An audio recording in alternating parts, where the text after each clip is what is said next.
Bienvenidos a este séptimo capítulo de este podcast sobre la reconstrucción después de una guerra. Venimos hablando básicamente, hoy estamos probando un nuevo ángulo, no sé qué tal se vea, se ve de forma distinta. Poco a poco vamos interactuando y mejorando este canal para ustedes, para que sea más cómodo para ustedes, adicionalmente para que sea de mayor calidad. Bienvenidos a este séptimo capítulo. Séptimo, sexto, creo que es el séptimo capítulo.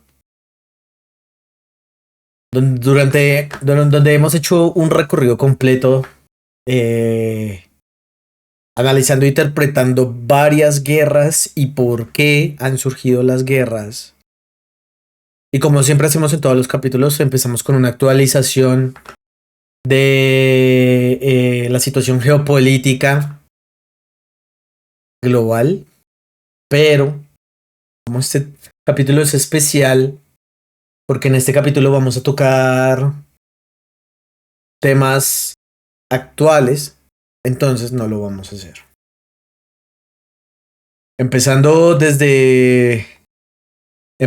como siempre, en la parte de atrás tengo todo el mapa histórico unido por los hilos que comunican un suceso y que las consecuencias de las tomas de decisiones. Empezando por... Ya hemos visto a este punto los sucesos que han sucedido, los sucesos que han pasado por la Alemania de 1945, finalizando con el periodo de guerra de la Segunda Guerra Mundial, finalizando con, con lo que fue ese movimiento político nacionalista, nazi, que para los que no sepan, la palabra nazi viene compuesta de la palabra nacional socialista. Entonces es un movimiento básicamente donde se arremete al patriotismo alemán y básicamente es una radicalización completa de la economía, la política, incluso hasta la religión de la Alemania, debido a varios conflictos que provienen de consecuencias desde la Primera Guerra Mundial, desde la muerte del conde Ferdinand, Franz Ferdinand, que también está inspirando a una banda muy grande. Se los recomiendo que la escuchen. Pero estamos nosotros viendo como la finalización de 1945, del 21 de mayo, si no estoy mal, culmina la Segunda Guerra Mundial y vemos las primeras consecuencias del pueblo alemán después de finalizar la guerra, la hambruna que viene en los siguientes años, que fueron como unos 2-3 años de invierno. Como no existen básicamente casas, entonces como lo vemos en esta fotografía, no existen techos de ningún edificio. Por lo menos en Alemania, Berlín todavía quedó totalmente en ruinas, vías en ruinas, escombros por todo lado, gente en hambruna, militarización de países, de soldados o de milicia extranjera, tanto inglesa, francesa, estadounidense y rusa, abusando de la población. Y por los siguientes 5 o 6 años, básicamente esto fue un lugar de máximo sufrimiento, pero también vimos la manipulación por parte de dos frentes, porque todo inicia ahí, básicamente dos movimientos políticos. Ahora la guerra de quién influencia más Europa, porque lo que no sabían es que cuando acabó la Segunda Guerra Mundial, lo que no quedó en la mente de las otras naciones participantes es que Alemania era muy importante para la economía de Europa, y eso se dieron cuenta después, porque Alemania es simplemente la potencia industrial de Europa en aquel momento. Entonces, al quedar destruida Europa, pues ellos piensan que lo mejor es desmantelarla y que ellos paguen todo. Estoy haciendo como un resumen de lo que hemos visto en los primeros 6 capítulos, o 5 capítulos. Entonces vemos como después empiezan Estados Unidos, por parte del presidente Edgar Hoover, a hablar sobre que hay que hacer algo en contra de la influencia de la Unión Soviética y el movimiento comunista. Porque resulta que el tratado final, después de la Segunda Guerra Mundial, es dividirse a Alemania. Pues Alemania se lo dividen entre, por así decirlo, los movimientos políticos. Ni siquiera no se lo dividen en teoría por las 4 naciones más importantes participantes en la Segunda Guerra Mundial, pero principalmente por los movimientos políticos, el comunismo y pues no quiero decir, pero podemos decirlo Occidente, ¿sí? Entonces Occidente pertenece a Estados Unidos, Francia e Inglaterra. Entonces la mitad de Berlín y de Alemania se la queda la URSS y la otra mitad se la dividen entre esos 3 países, pero básicamente hay un conglomerado y ese conglomerado lo lidera Estados Unidos, entonces la toma de decisiones de Occidente viene liderada por Estados Unidos, vienen los planes de reconstrucción de Europa, pero también de Alemania. ¿Por qué de Alemania? Porque no sirvió desmantelar Estados Unidos. Digo Alemania. No sirvió desmantelar Alemania. ¿Sí?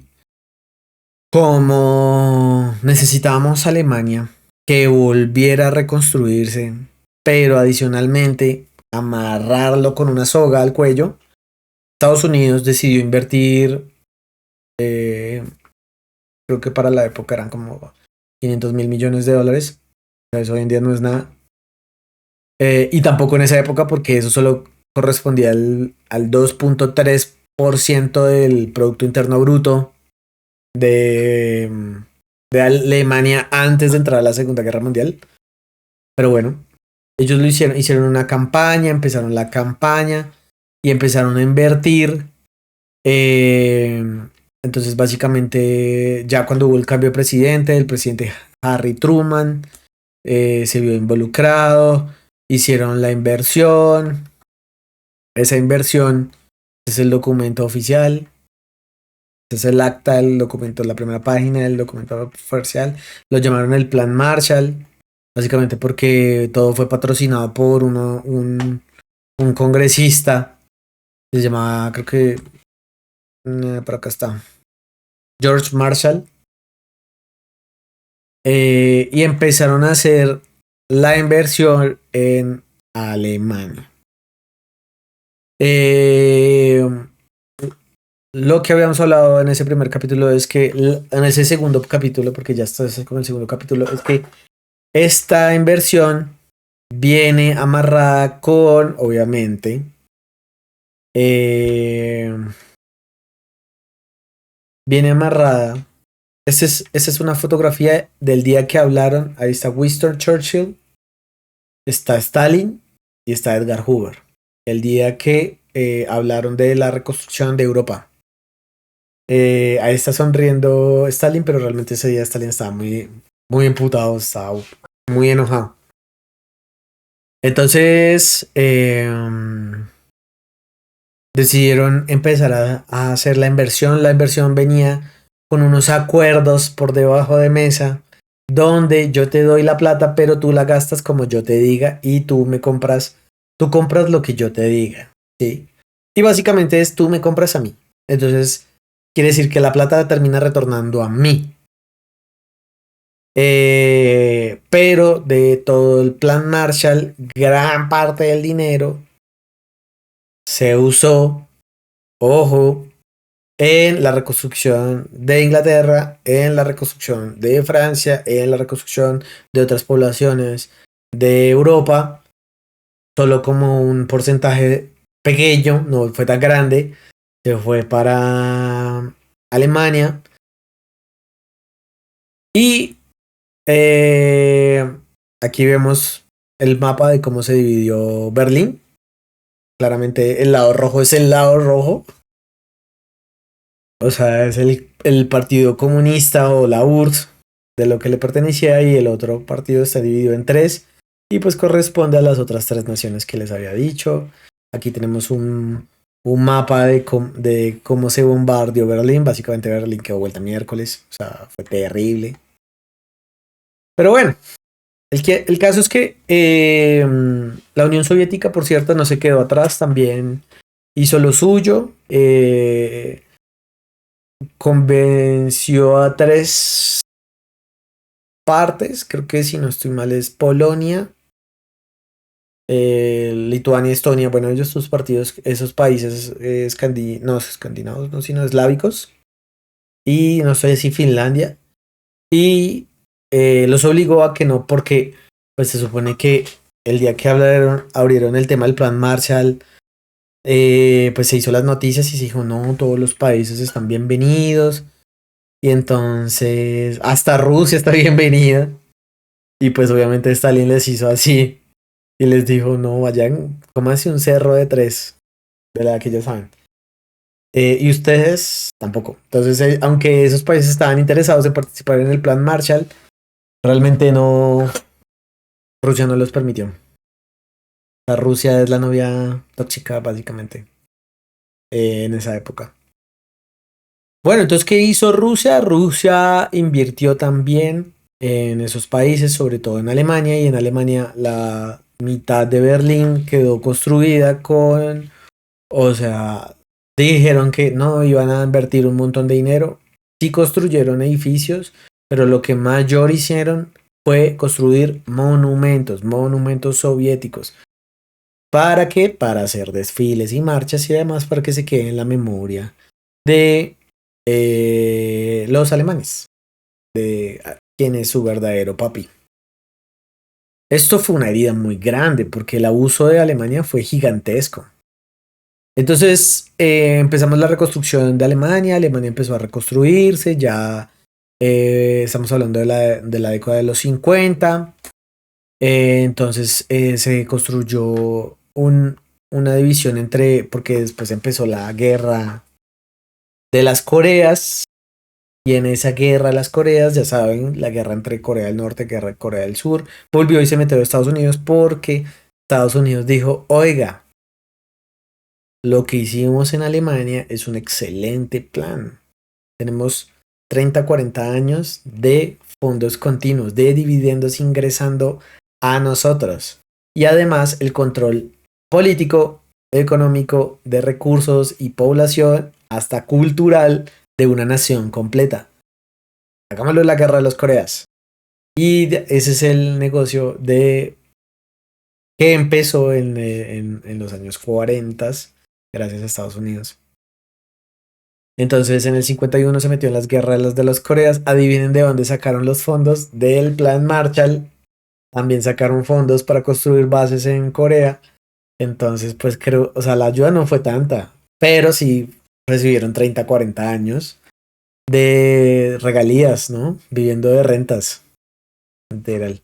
Entonces, bueno, empezaron a haber dos guerras, una división terrible en Alemania, y esa división, pues después obviamente esa guerra se convirtió en una guerra tanto política, científica, tecnológica entre Rusia y Estados Unidos, dividiendo a Alemania, Alemania como el centro de la Guerra Fría, llamada la Guerra Fría porque pues básicamente no era un conflicto directo, sino era un conflicto en avances.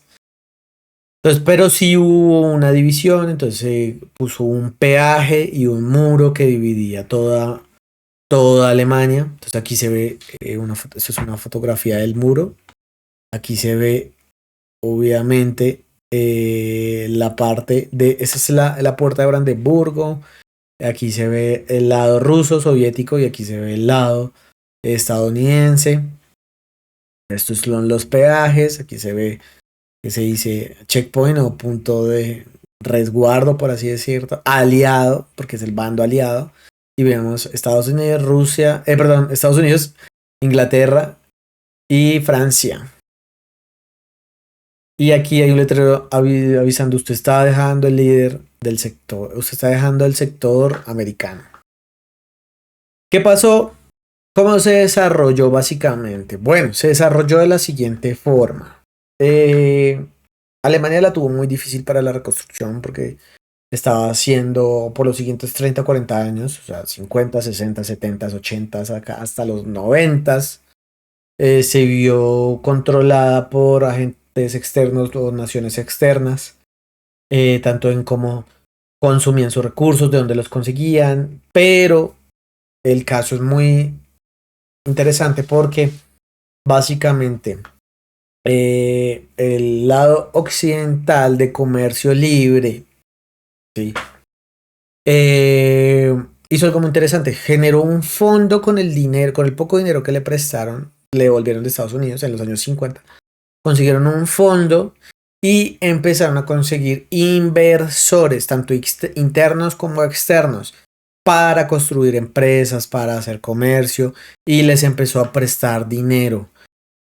Esos dineros se fueron devolviendo con intereses, y esos fondos llegaron a durar hasta la época de los 2000, ¿sí? Volviendo a reactivar la economía alemana, pero del lado occidental. Del lado oriental, básicamente fue un comedero de mierda muy hijo de puta. Entonces, porque básicamente esa es una plaza del lado oriental. Esto parece más Rusia que la misma Alemania. Y bueno, pues básicamente ellos comieron mucha mierda, o sea, se quedaron sin comida y la gente, había gente que cruzaba de lados, eso siempre lo intentaban, pero pues como estaba el control soviético era difícil, ellos pasaban a escondidas, como básicamente como lo que le está pasando a Estados Unidos, desde México a Estados Unidos.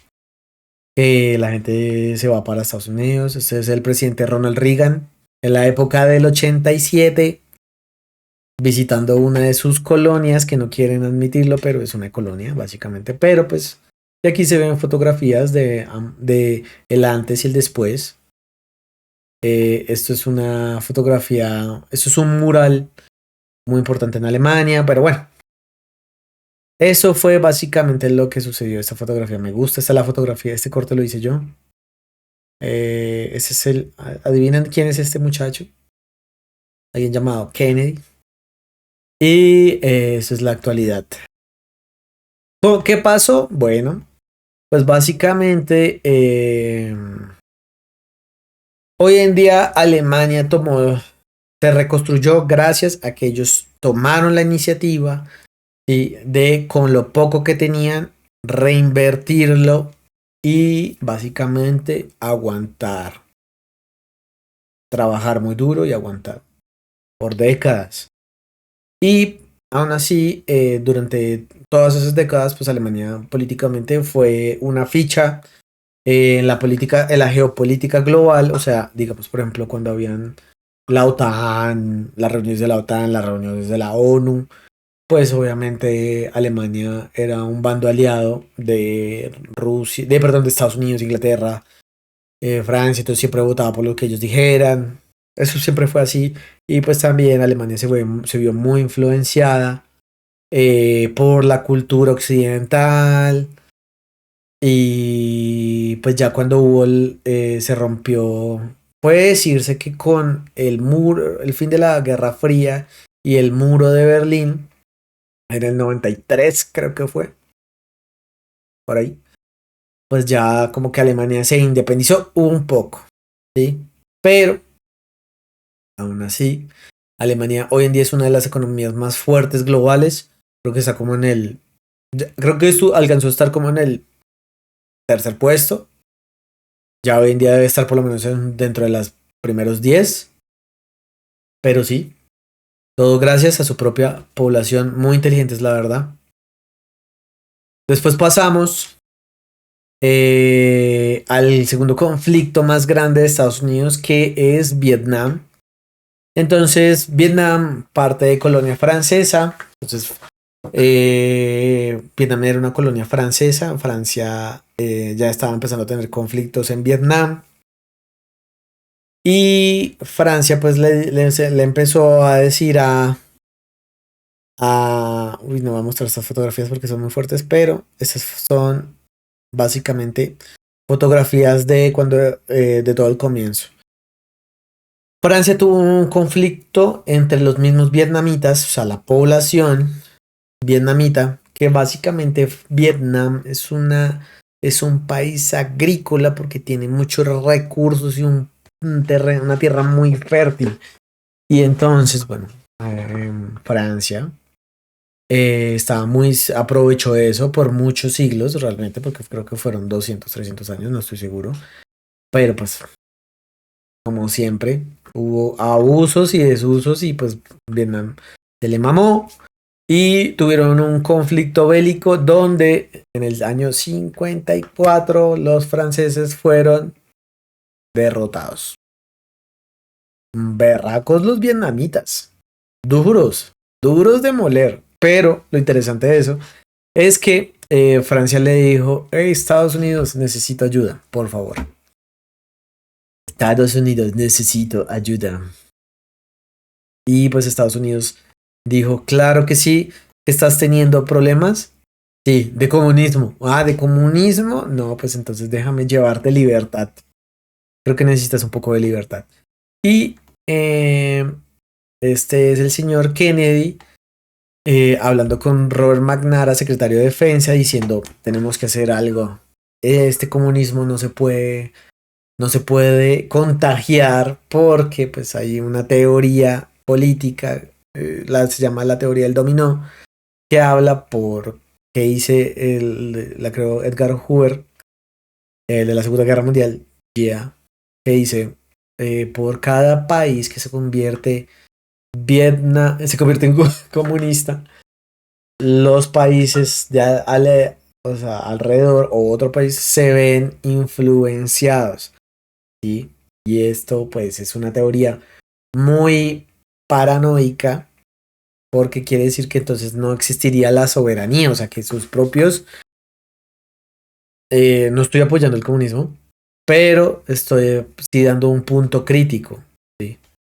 Porque el comunismo es muy bueno para las revoluciones y sobre todo cuando llevan años de un control político y gubernamental tan retrógrada como lo que es ser el colonialismo, pues la gente se mama y dice, ¿cómo es que es 1950 y todavía seguimos en esta vaina? Olvídelo. ¿Sí? Entonces, pues entra, adivine, nuestros amigos de la Unión Soviética a apoyar con armamento y a empezar a generar guerras civiles entre Estados Unidos y se arma el mierdero. Y pasa Corea 2. Vietnam del Norte contra Vietnam del Sur. Se divide el país completo. Vietnam del Sur, básicamente, internacionalmente el discurso era Vietnam es un país libre, nosotros solo lo estamos apoyando, pero no estamos influenciando. Y Vietnam del Norte es como nosotros somos comunistas, o sea, nosotros no lo vamos a esconder como ustedes. Y entonces, pues cada uno tiene sus capitales y cada uno tiene sus propios dirigentes. Se arma el miércolero, empiezan los estadounidenses invirtiendo un billete, pero el billete largo, y llevando los juguetes completos, los mejores tanques, los mejores aviones, el avance en bombas, y pues claro, los otros estaban peleando con palos, con trinches, o sea, de agricultura, las hoces, pues obviamente también tenían AKs, porque si la financiación viene de la Unión Soviética, pues por un momento ruso, pero Estados Unidos se lo lleva o se lo llevó en esa época, en la época de los 60s y los 70s. Y si no estoy mal, esta guerra duró aproximadamente desde el conflicto y todo, más de 10 años. Más de 10 años Estados Unidos invirtiendo billete al 100, más de 10 años bombardeando, porque llegaron, la tecnología avanzó con el napalm. ¿Qué es el napalm? Un agente químico que quemaba cultivos, quemaba personas y básicamente mataba la tierra. Fueron una de las guerras más crudas. Hay unas fotografías terribles de cómo quedó la población, porque al final, pues eso fue lo que pasó. Y pues cuando uno, no voy a mostrar fotografías, de pronto ustedes ya lo vieron, porque pues, tampoco quiero que este video obviamente llega a YouTube, no quiero que me baneen. Pero lo interesante es la estrategia vietnamita. Empiezan con unos llamados ataques o estrategia de guerrilla. Entonces, pequeños ataques, sabotajes en diferentes puntos estratégicos, al punto en que se alargó la guerra de forma extenuante. Llegaron el año del 72, del 62 creo que al 72, y la población de Estados Unidos pues venía, gracias a esta guerra, se crearon los primeros movimientos culturales pacifistas, la cultura hippie, pero adicionalmente por los temas de las guerras, pero además había un tema de que Estados Unidos estaba pasando por unos temas internos de racismo, entonces estaba dejando ya como el tema del racismo al lado, la población negra también, la cultura negra se estaba ya entrando ahí y tomando los derechos humanos. Entonces Estados Unidos empezó a tener muchos conflictos internos y adicionalmente tenía la guerra al tiempo, entonces se le armó el problema y ahí es cuando llegó este señor llamado Richard el jocoso Nixon.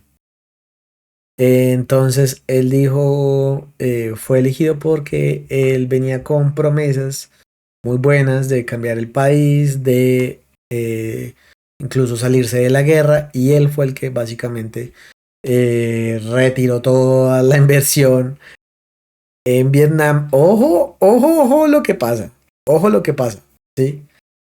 Lo mismo que en Alemania lo iban a aplicar en Vietnam, ¿sí? Dijeron, tenemos tierras fértiles por 30, 40 años, a huevo. Invirtamos a lo loco. Esta vaina es como si fuera droga, literal. Entonces, pero dijeron, uy, cuando vieron que, uy, pero estos manes no se están rindiendo y los conflictos se nos están alargando y tengo problemas internos, estoy peleando ahora tengo problemas y peleas en la casa y el dinero se me está yendo un montón. Eso gastaron plata terrible. Entonces, ¿qué hicieron? Hicieron básicamente un tratado, es el Acuerdo de París, se llama, sí. Y es como, no, pues vamos a básicamente dejar que el conflicto de Vietnam lo solucione el mismo Vietnam. Ya hemos hecho nuestro apoyo y creo que ya es hora de como retirarnos. Vamos, dejamos en empate. Esto es empate, básicamente. Pero, y el Acuerdo de París, entonces hicieron toda una pantomima en París. Estuvieron presentes los políticos norteamericanos, pero ahí estuvo presente obviamente el presidente de Vietnam del Sur, pero los de Vietnam del Norte les dijeron a la mierda. Y Rusia también les dijo, yo por ahí no estoy. Entonces, pues básicamente ese acuerdo lo hicieron o sea, solo por de ese lado, para ya poder Estados Unidos hacer así, lavarse las manos y largarse. Entonces, ¿qué pasó? Básicamente, eso fue como una derrota no admitida, pero pues todo el mundo sabía que era una derrota y pues eso afectó mucho a la nación de Estados Unidos, mucha gente, porque igual habían, o sea, si duró la guerra 10 años, estamos hablando de que el conflicto, de que básicamente habían personas con familiares militares que habían ido allá y habían durado un montón de tiempo, no los habían visto, se habían muerto allá y ya, no, el problema era ni por bollo ni el hijo de puta en ese país, ya mejor dicho, no podían. Entonces, bueno, teníamos, ustedes vieron, ¿cómo se llama? Martin Luther King. Martin Luther King, un personaje de los 70s, murió, tras de todo, lo asesinaron. Entonces, la gente se rebotó, la gente venía con el movimiento de las panteras negras, movimiento radical en defensa del racismo. Venían los hippies, o sea, Estados Unidos estaba pasando por todo. Perdieron la guerra. ¿Qué hicieron? Básicamente dejaron a los vietnamitas tirados. Estos son estos son básicamente los aliados vietnamitas por parte de Estados Unidos, porque obviamente iba a llegar Vietnam del Sur y iba a arrasar con todo lo que quedara del occidente. Básicamente iba a asesinar a los políticos que quedaran, o si no, los iban a atrapar. Y pues obviamente Estados Unidos les dio asilo, pero les tocó al final Estados Unidos salir por las azoteas porque, mejor dicho, los echaron con una patada. Así que sí, Estados Unidos perdió una guerra, no lo quieren admitir, no está en Wikipedia, Wikipedia no lo explica así, Wikipedia lo pone como, no, fue un empate y pues nada. Y en realidad no, pues, o sea, no hay nada que hacer. Le salió muy mal la jugada. Adicionalmente, pues la imagen de la gente cansada del tema de la guerra. Lo más interesante, aquí miren una cara de cómo ellos, político, no me acuerdo, yo en su momento digo quién es esta persona, pero pues así fue. Interesante este señor, el caso Blackwater, o sí se llama, o Watergate, creo que es. ¿Qué son? Básicamente hay un edificio que se llama Watergate o Blackwater o algo así, perteneciente al servicio secreto de los Estados Unidos, ¿sí? O sea, la agencia de inteligencia de la presidencia.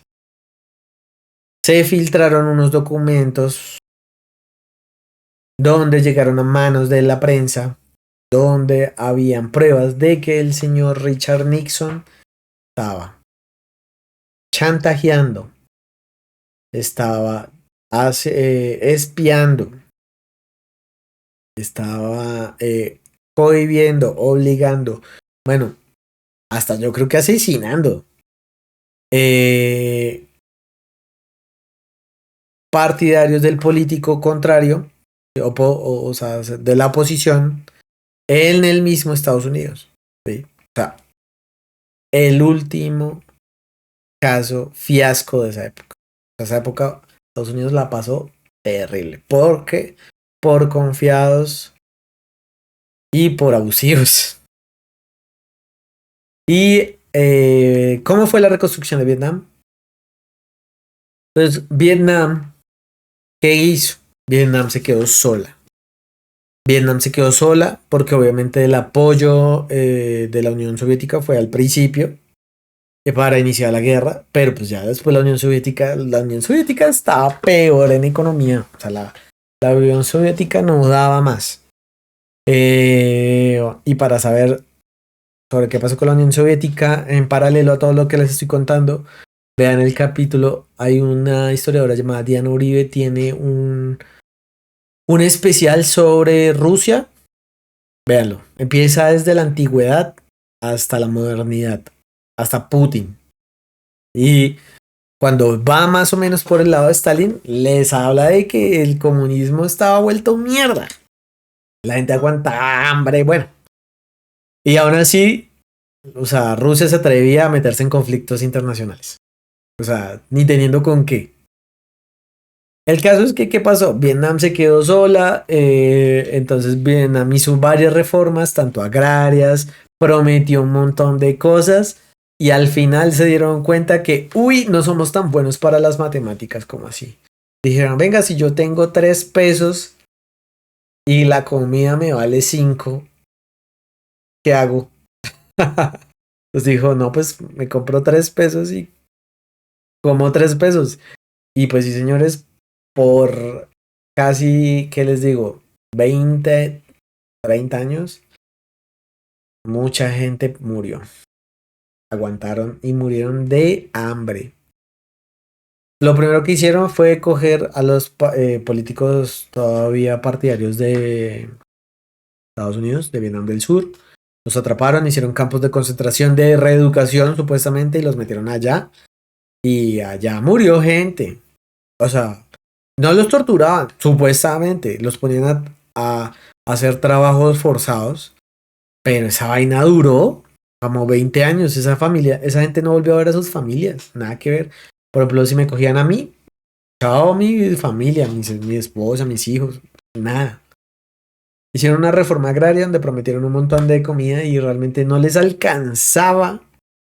Y adicionalmente el gobierno no pudo controlar porque es verdad, en esa época en Vietnam del Sur había propiedad privada cuando estaba Estados Unidos, ¿sí? Entonces habían, por así decirlo, terratenientes, por así decirlo. Por ejemplo, empresarios que tenían un montón de tierras y tenían su propia población y ellos les pagaban esa población. Bueno, hubieron tierras que incluso, o sea, ya metidos, ya póngale que ya habían pasado 5, 6, 8 años de que Estados Unidos se había ido. El gobierno comunista vietnamita intentó entrar a esas tierras, esa gente se defendió, nunca los pudieron controlar, entonces esos fueron como territorios independientes. Un mierdero. ¿Qué pasó? Vietnam en el 77, 78, dijo no aguantamos más. Ah, bueno, porque al final, bueno, Estados Unidos perdió. Me cayó algo. Estados Unidos perdió. Estados Unidos perdió, pero Estados Unidos le dio básicamente como mal perdedor y hizo un bloqueo comercial internacional por esos 20 años y les dijeron la mierda. Ustedes no son de mi equipo, entonces pues voy a decirle a todos mis compas que le hagan el feo y no comercien con ustedes. Entonces pues aisló a Vietnam y Vietnam en el 78 perdió la batalla de la resistencia, no de la resistencia de aguantar hambre, ¿no? No de otra resistencia porque al final Vietnam pues sí ganó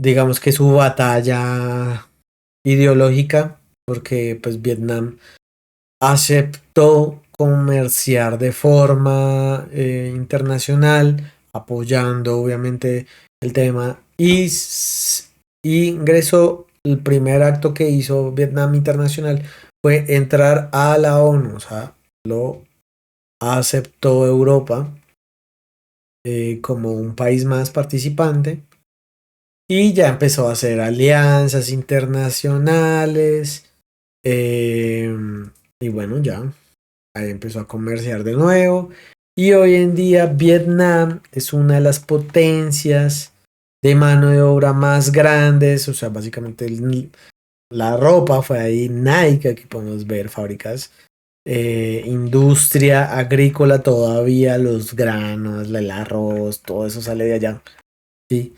Y es una de las potencias más grandes hoy en día en temas de industria, de agricultura en el mundo. Y siguen siendo comunistas, pero son una política de comercio abierta, ¿sí?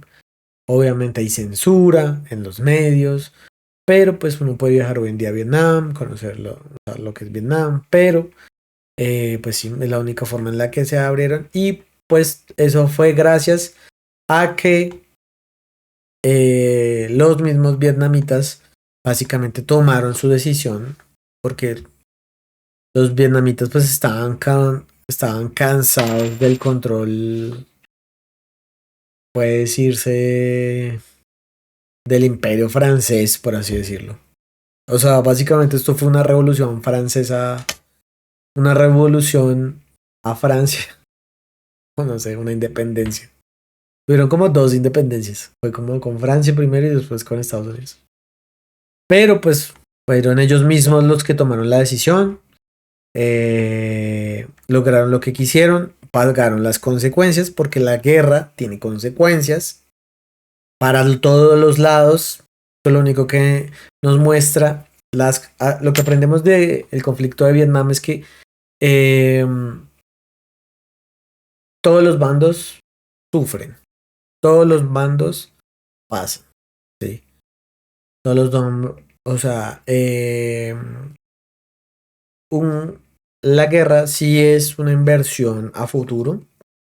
Y la guerra realmente viene no para destruir y extinguir, mejor dicho, de la historia como si era antes.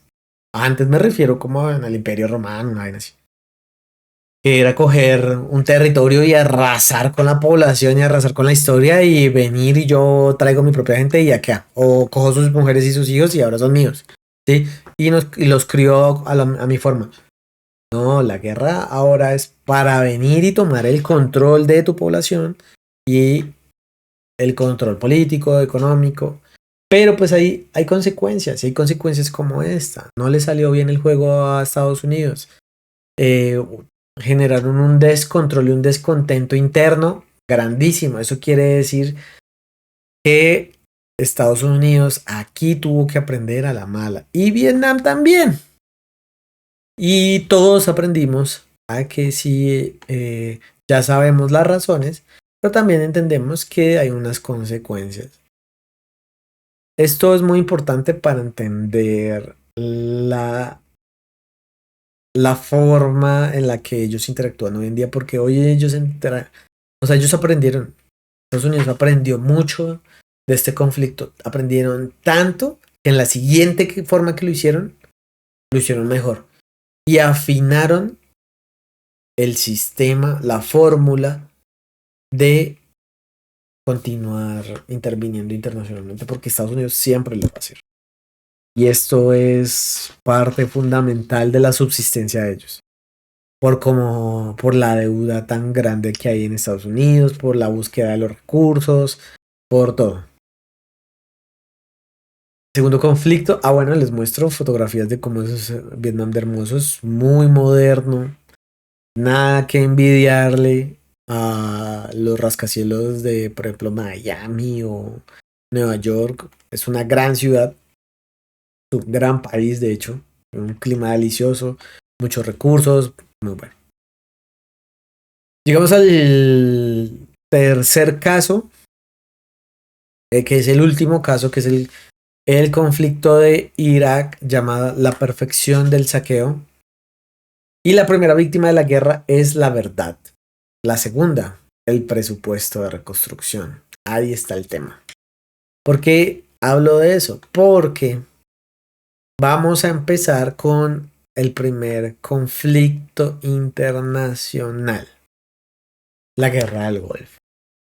Bueno, el 2 de agosto de 1990, Irak, bajo el mando de Saddam Hussein, el cual era por así decirlo, el mandatario de Irak, ¿sí? Eso es como una tiranía, básicamente esto. Decidió invadir su vecino Kuwait. Es un país muy pequeño abajo, ¿sí? ¿Por qué? Porque Kuwait tenía unos campos petrolíferos muy grandes. Y con la excusa de una deuda que tenía Kuwait con todos los países alrededor, pues Irak, básicamente Saddam Hussein dijo, necesito más plata porque yo les recomiendo que, creo que en Netflix es que está, que hay un documental sobre Kuwait, no es en YouTube, perdón, y hablaban de que Saddam Hussein se creía el rey de Irak, es decirlo. Entonces, pues bueno, esto regeneró una respuesta internacional inmediata, obviamente. dijo, no, no, no, no, no, ¿cómo me van a hacer esto? Estados Unidos dijo, no, ¿cómo me van a hacer esto, por favor? O sea, en cualquier parte del mundo si hay una pelea y se van a meter y yo no estoy involucrado, bueno, yo de chismoso voy a meter la cuchara. Y generar una respuesta internacional. Entonces, básicamente, aquí el señor W. H. Bush, junto con la primer ministro Margaret Thatcher del Reino Unido, decidieron intervenir internacionalmente y defender Kuwait, defenderlo. Entonces empezaron las primeras coaliciones, se unieron, dijeron no va a pasar, porque es verdad, Saddam Hussein intervino y básicamente se adueñó, llegó con tanques, mató gente, destrozó, hizo de todo. ¿Sí? Esos son los países que intervinieron, Estados Unidos, aquí vemos una Argentina, aquí vemos Europa, aquí vemos Australia. ¿Sí? Entonces esta vez dijeron, uy, ¿cómo así que van dos guerras y nosotros no hemos participado? Nosotros queremos participar, entonces ya no es solo Estados Unidos, ojo, ya no es solo Estados Unidos, sino hasta Polonia estaba involucrada por ahí. Francia volvía otra vez y todo el mundo esta vez envió. Entonces había llamado la primera operación, que es la operación Escudo del Desierto. Entre agosto del 90 y el 91, la operación Escudo del Desierto se erigió como la fase ofensiva de la coalición con el objetivo de reforzar la seguridad en la región. Se desplegaron tropas, equipamiento militar en Arabia Saudita y iniciaron un escudo protector ante las ambiciones iraquíes, básicamente evitando el ataque a Kuwait.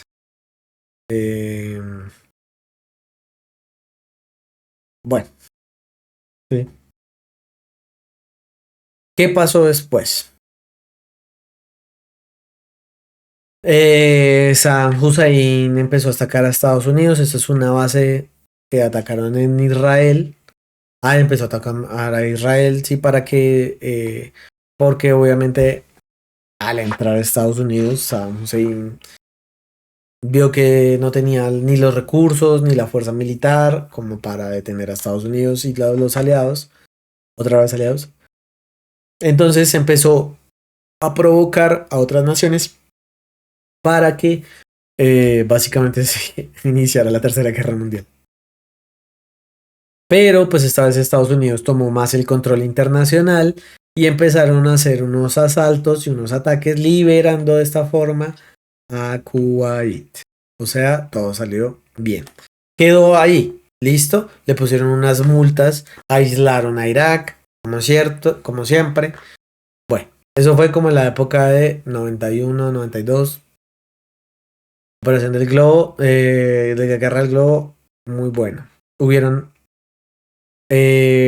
Hubo muchos cambios, sobre todo, digamos, como el nivel mediático, hubieron muchos cambios, porque pues también la prensa se vio más involucrada. Estados Unidos esta vez involucró a la prensa para tener informados a, a la población norteamericana de lo que estaba pasando, pero con la narrativa que ellos decidieran, para que no volviera a pasar lo de la guerra de Vietnam.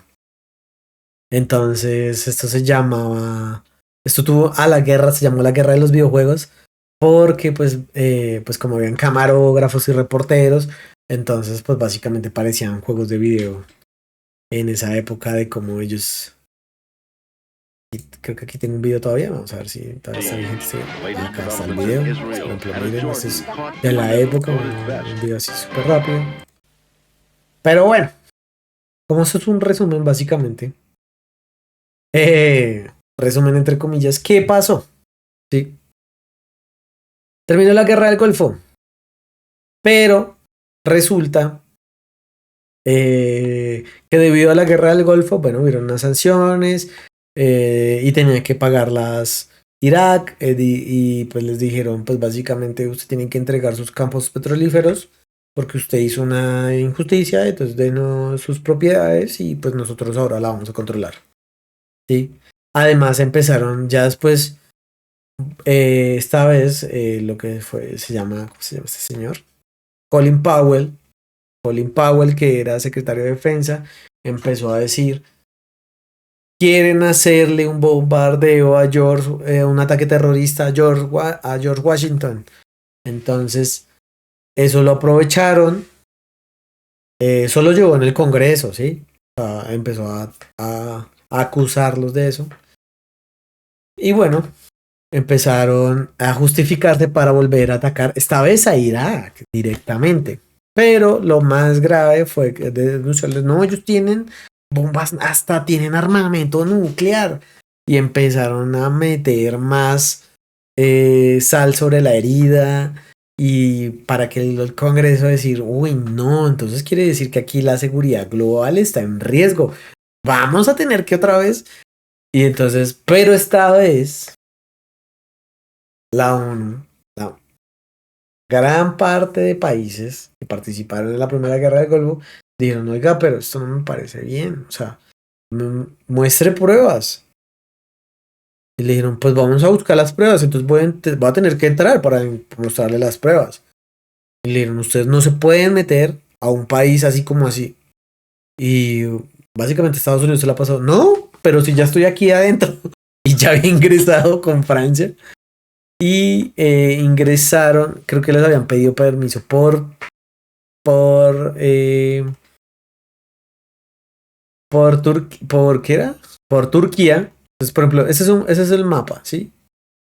Ese es el mapa. Ahí tenemos, aquí abajo estaba Kuwait, aquí está Arabia Saudita. Ellos ingresaron en la guerra del Golfo por Arabia Saudita para intervenir la frontera de Kuwait e Irak, ¿sí?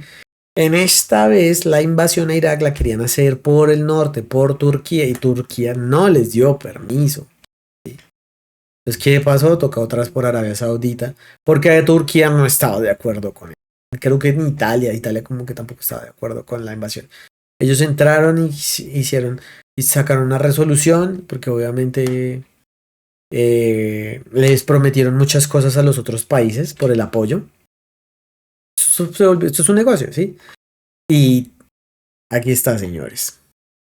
Trajeron a Raimundo y todo el mundo otra vez. Sin repetir lo de Vietnam. ¿Por qué sin repetir lo de Vietnam? Porque la guerra del Golfo fue el primer experimento exitoso de lo que ellos debían hacer. Intervenir de forma rápida, atacar certero, quitar el control del país y tomar el control de la región. Con personas que legitimizaran ¿sí? El gobierno de, de la región. Entonces,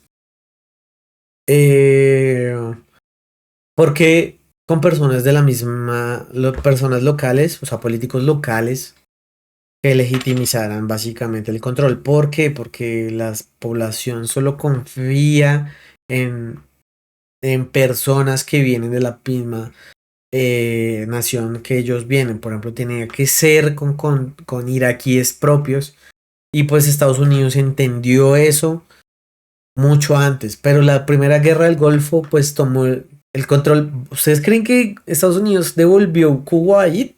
Kuwait no quedó libre. Básicamente lo que Estados Unidos hizo fue defender, luchar contra Irak, pero se quedó con Kuwait y se quedó con los campos de petróleo que tenía Kuwait.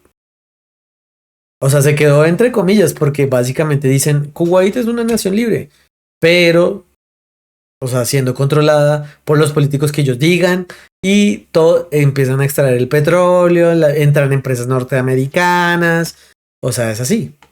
Y esto mismo fue lo que pasó básicamente en Estados Unidos. Entonces ya en Irak, entonces ya de forma descarada ellos entraron el 19 o 20 de marzo con la operación Chocano, nombre súper importante porque incluso eso tiene, incluso hasta en he visto animes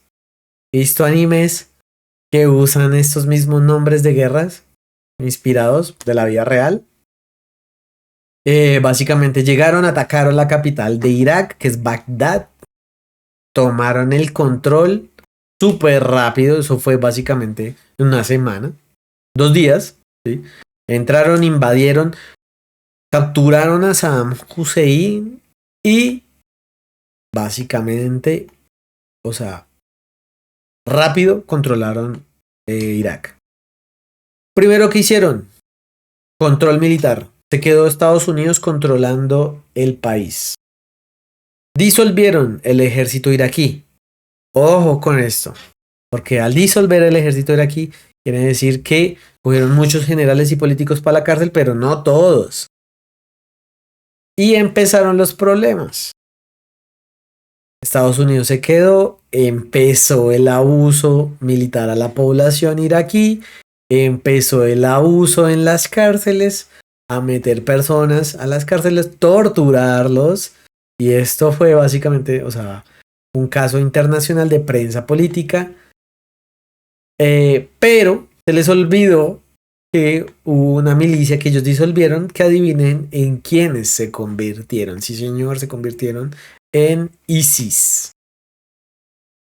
Así que la siguiente guerra al terrorismo, la siguiente guerra correspondiente a Obama, fue provocada por George Bush. La gente que no lo sabe, que creen o Barack Obama como uno de los mejores presidentes de Estados Unidos, básicamente, de hecho creo que a Barack Obama fue el que le quedó las consecuencias de lo que hizo Estados Unidos. O sea, la guerra del Golfo también tiene consecuencias, señores. También tiene consecuencias. ¿Sí? Bueno.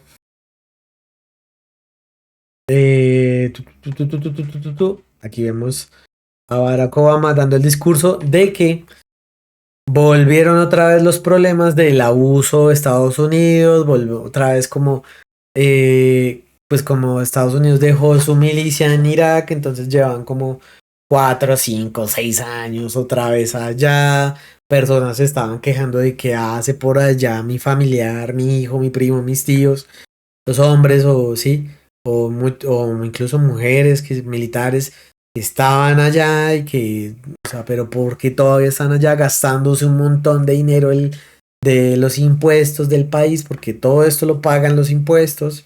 La guerra, Segunda Guerra Mundial lo pagaron los ciudadanos, los impuestos. La guerra de Vietnam, la guerra del Golfo, todas las guerras, hasta las guerras actuales las están pagando los mismos ciudadanos.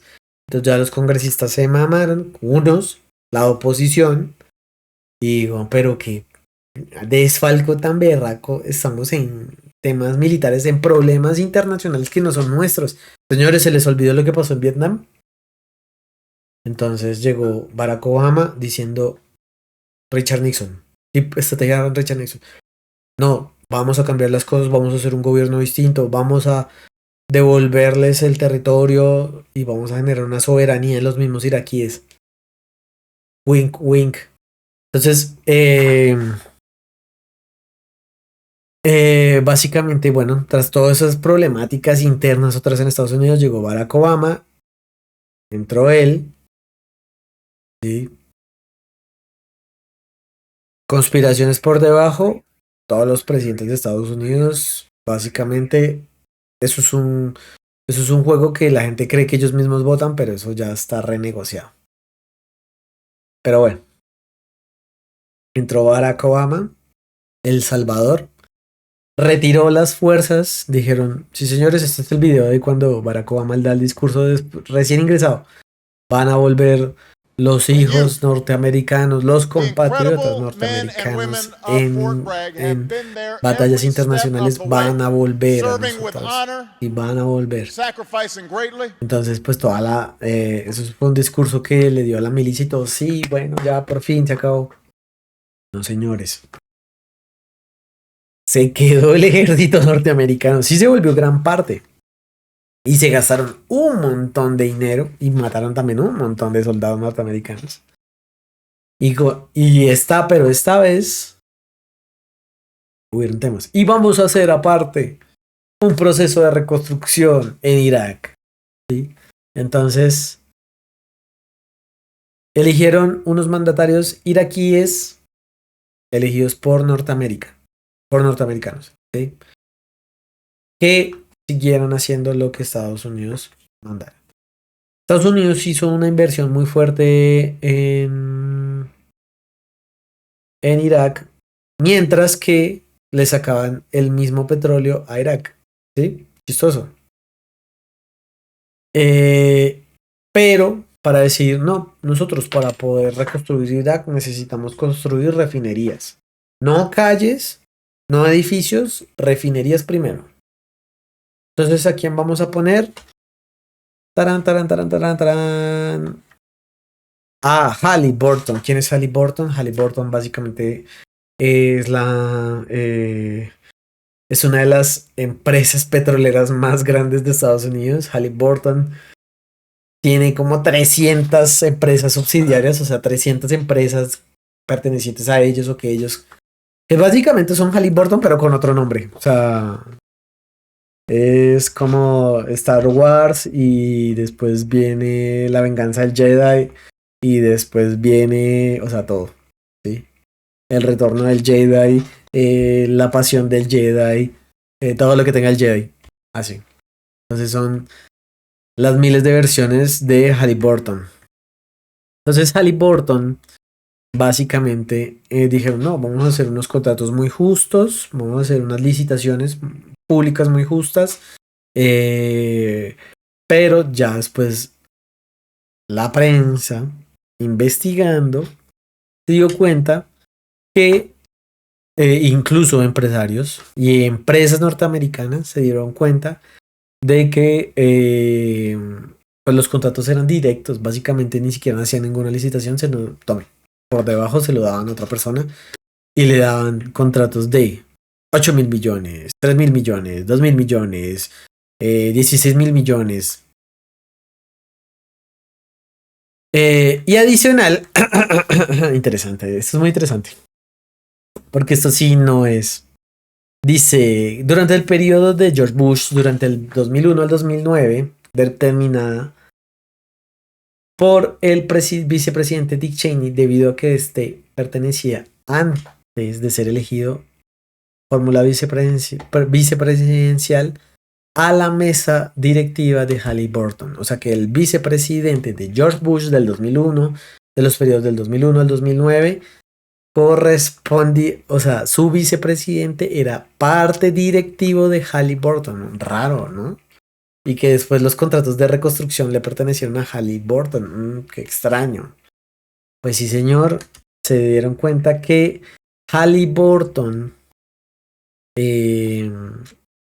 todo eso ya lo expliqué en los capítulos anteriores. Estamos haciendo un resumen para después volver a hablarlo de Ucrania. ¿Listo? Porque la siguiente guerra es la de Ucrania. Halliburton hizo una gran inversión en la campaña de George Bush. ¿Sí? Y gran parte de la mesa directiva de funcionarios de Halliburton terminaron como funcionarios de Estados Unidos. Entre esos el directivo Dick Cheney, que a la hora de... Es que porque creen que lo de Colin Powell es muy chistoso. Por cierto, lo de Colin Powell al final resultó que Colin Powell acusó a Irak de armas de destrucción masiva, un montón de cosas, y nunca encontraron las pruebas. Y se hicieron los locos. Y nunca las mostraron. Pero eso quedó en la memoria de las personas. Y Colin Powell después fue juzgado. Y quedó con una mancha en su historial y la gente ya no le cree. Programas de inversión para la reconstrucción. Se construyeron básicamente coaliciones, programas, ¿sí? En los cuales pues se van a entregar dinero, ¿sí? Se entregaron aproximadamente un valor de 16.000 millones hasta el año 2006 directamente a Halliburton para trabajos de infraestructura, energía, agua y obviamente sacar petróleo al 100. Pero también No solo Halliburton, sino se invirtió en muchas empresas. Bechtel, empresa de Estados Unidos, también que trabaja en el sector de hidrocarburos, se le dieron aproximadamente 2.400 millones. Fluor, se le dieron 1.000 millones. Parsons, se le dieron 1.300. O sea, Washington Group, se le dieron 580 millones. Solo 1.000 millones fueron para contratistas iraquíes. Solo 1.000 millones. El resto para empresas norteamericanas. Solo 1.000 millones a Irak. Y por cierto, eso es, póngale que las empresas de los mandatarios que dijeron, está bien, ¿sí? Póngame de gobernador de Irak o de Bagdad o de alcalde de Bagdad o lo que sea. Pero quiero un contrato. Entonces solo 1.000 millones de dólares se los destinaron a la inversión de Irak. ¿Pero para qué? ¿Qué pasó? Bueno, después se hizo público de que solo el 36% de los proyectos del sector de agua planificados originalmente y solo el 70% de los proyectos del sistema eléctrico para Irak se culminaron. El resto, robado. Se hicieron investigaciones, no había cómo justificar un gasto tan vasto. Habían gente que le entregaran, o sea, por ejemplo, mire, aquí dice, la autoridad provisional de la coalición perdió grandes cantidades de dinero de los contribuyentes estadounidenses y de ingresos iraquíes confiscados. Una auditoría elevó la cifra total a 8.800 millones de dólares que, o sea, fue el enriquecimiento a costas de otro país más grande, pero solo para unos pocos, no para Irak. ¿Sí? Aquí vemos la fotografía de George Bush con Dick Cheney. Porque pues básicamente George Bush fue reelegido después. Y pues eso fue especialmente para... Y bueno, todo esto fue el capítulo anterior. Hablamos de la reconstrucción. La reconstrucción de Irak. ¿Qué pasa Irak ahora? ¿Cómo es Irak ahora? Las empresas que están invirtiendo en Irak son las mismas empresas iraquíes, los mismos empresarios iraquíes con esta economía libre se empezaron a invertir. ¿En qué? En universidades, en teatros, en hoteles. Ese es el Hotel Grand Millennium que tiene como 4 estrellas o algo así allá en Irak. En centros comerciales, todo esto construido por los mismos iraquíes. Edificios y pues estas son las petroleras. Pues obviamente que hay mucha inversión externa que pues igual ya a día de hoy ya llevan ya como 15 años de solo extracción de petróleo, obviamente por los norteamericanos, pero pues ya la misma población ha empezado a tomar control y ellos mismos empezaron a reconstruir. O sea, después de haber tocado fondo, después de haber sido manipulados y controlados por alguien más que no sean ellos. Y estas son fotografías, incluso la mezquita más grande en Irak. Tenemos personas y ya al día de hoy empezaron a haber ya mandatarios directamente elegidos por los iraquíes. ¿Sí? Y hoy en día la democracia reina sobre Irak. ¿Sí? Y ya ellos pueden hacer contratados con las personas que ellos quieren. Aquí está Xi Jinping, que es el mandatario de China. Entonces, pues sí, básicamente ya, pero esto costó 15, 20 años de control externo sobre otro país. ¿Y esto qué nos lleva? Básicamente esto nos lleva, y antes de verlo acá, quiero leer esta frase, que es, esto nos lleva a esta frase que dice, dame 6 horas para talar un árbol y pasaré las 4 primeras afilando el hacha. Abraham Lincoln. Citado probablemente por algún ejecutivo de BlackRock. Ucrania 2022-2025, el modelo contemporáneo. Vamos a hablar no solo de Ucrania, porque aquí también voy a hablar de lo que está pasando en Irán. Y quiero poner esta fotografía. ¿Ustedes creen que importa realmente si gana un demócrata, gana un republicano? No importa. La premisa depende del mismo contexto, pero la fórmula es la misma. Entonces, hoy tenemos este conflicto que inició en el año 2022 entre Rusia y Ucrania. Los motivos, básicamente, eh, una anexación del territorio, de parte del territorio ucraniano a Rusia, pero principalmente porque esto corresponde mucho a recursos naturales que tiene Ucrania. Y ya lo hemos aprendido, que las guerras se generan en los países que tienen algo que ofrecer, sobre todo recursos naturales. En el caso de Alemania lo empezamos porque tenían ellos un movimiento político muy fuerte y eran una potencia industrial muy grande, pero eran la producción de acero más grande de Europa en su momento. Vietnam, la producción agrícola, de las producciones más agrícolas internacionalmente en la década de los 50. Irak, el territorio fértil, se podría decir, con las reservas más grandes de hidrocarburos en la década de los 90. ¿Y qué ofrece Ucrania hoy? Esa es la pregunta, señores y señoras, damas y caballeros.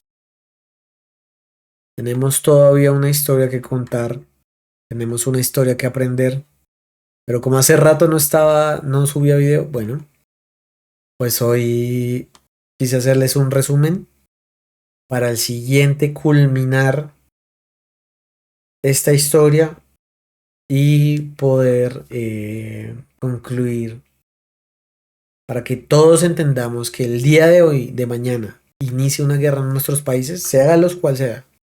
Yo soy de Colombia, pero puede ser en cualquier país. Entendamos por qué es y cuál es la realidad. Porque nada es ya gratis, ninguna ayuda es gratis. Todo tiene un costo. Y tranquilos, el costo no es solo para la población, sino también es para el atacante. Todos pierden en una guerra de una forma u otra. Y no importa el bando. Ustedes no se pongan a dividirse por Trump, Biden, por comunismo. No importa. Al final todo sigue siendo por la búsqueda de riqueza. Les agradezco mucho. Si les gustó este video, compártanlo, denle like, comenten en la caja de comentarios qué les pareció y qué les gustaría ver. Adicionalmente también síganme en TikTok como Dana Corner. Tengo un canal en inglés en TikTok que se llama Ana Corner y uno en español que se llama Dana Corner para las dos hablantes. Básicamente es el mismo contenido pero en diferentes idiomas. Eh, y me pueden seguir también en Twitter como Dana Corner.